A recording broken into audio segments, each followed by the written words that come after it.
Саламатсыздар ма оқушылар? Сауат ашу сабағын бастаймыз. Бүгінгі сабағымыздың тақырыбы менің отбасым, Қ дыбысы мен әрпі. Бүгінгі сабақта сендер буындап оқу, жиі кездесетін сөздерді тұтас оқу түрлерін қолдана аласыңдар.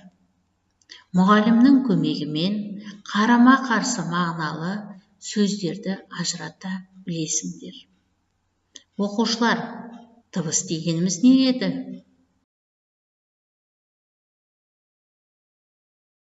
Дыбысты естиміз, айтамыз. Әріп дегеніміз не?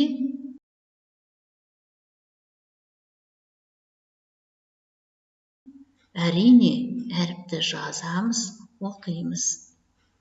Біз өткен сабақта қандай дыбыспен таныстық?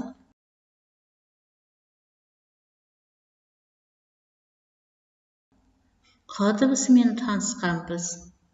Қ дыбысы қандай дыбыс еді? Әрине, дауыссыз дыбыс. Оқушылар, енді мына суреттерге қарайық. Не артық ойынын ойнайық. Қане суреттегі құстардың аттарын менімен бірге ата. Қарға, қаз, үйрек, қарлығаш. Қандай дыбыстардан басталып тұр? Дұрыс айтасың. Қ дыбысы мен Ө дыбысынан басталады. Қай құс артық екен? Әрине, үйрек артық. Өйткені ол Ө дыбысынан басталып тұр. Ал енді келесі суреттерге назар аударайық. Суреттегі жан-жануарлардың аттарын менімен бірге ата. Құлан, жолбарыс, қоян, қозы. Қандай дыбыстардан басталып тұр? Дұрыс айтасыңдар. Қ дыбысы мен Ж дыбысынан басталады. Қай жануар артық екен?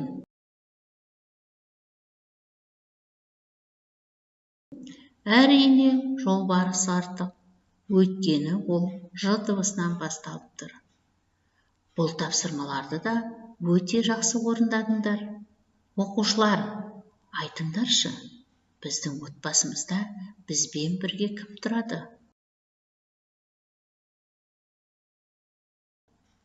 Әрине, ата, әже, әке, ана және бауырларымыз. Тамақты кім дайындайды? Дұрыс айтасыңдар, анамыз тамақ дайындайды. Ал біздің кейіпкерлеріміз Әли мен Мерейдің тапсырмалары бар. Соларды орындайық. Суретті және сызба арқылы мәтін оқып көреміз. Анам ас бөлмесінде. Ол қасық, шанышқы алды. Мен атамды тамаққа шақырдым. Қуырдақ жедік. Артынан ыстық шай ішілді. Жарайсыңдар, керемет оқып шықтыңдар. Енді келесі тапсырманы қараймыз. Сөйлемді сызбаға орналастыр. Кім тапқыр? Ойын ойнаймыз. Мына сызбаға қай сөйлем сәйкес келеді?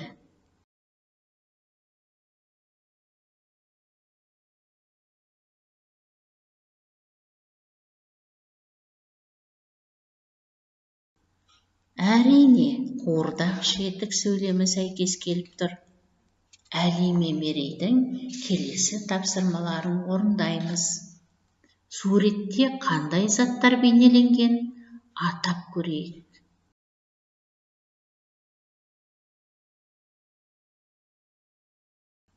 Дұрыс айтасың. Стакан мен кесе екен. Ал олардың ішіне не құйылған екен? Стаканға суық шырын құйылған. ал кесенің ішінде ыстық шай бар. Суық, ыстық. Бұл сөздер өзара қарама-қарсы мағыналы сөздер. Келесі тапсырманы қараймыз. Суретте доп пен гүл қайда тұр екен? Әрине, доп үстелдің астында жатыр. Гүл үстелдің үстінде тұр.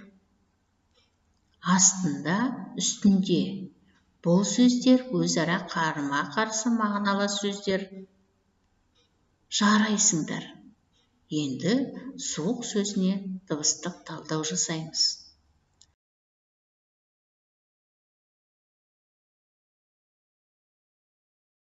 С дауыссыз, У дауысты, Ы дауысты, Қ дауыссыз. Келесі астында сөзіне дыбыстық талдау жасаймыз.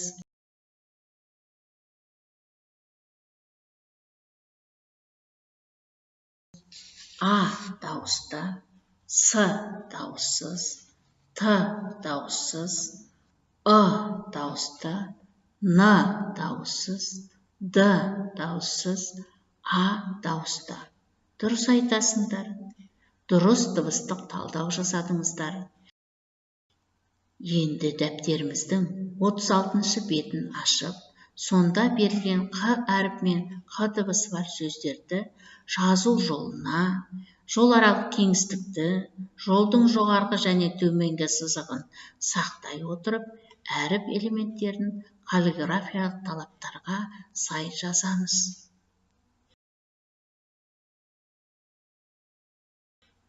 Бүгінгі сабақты түсіндің деп ойлаймын. Олай болса, мына смайликтің біреуін таңда. Сабақ аяқталды. Сау болыңдар, оқушылар.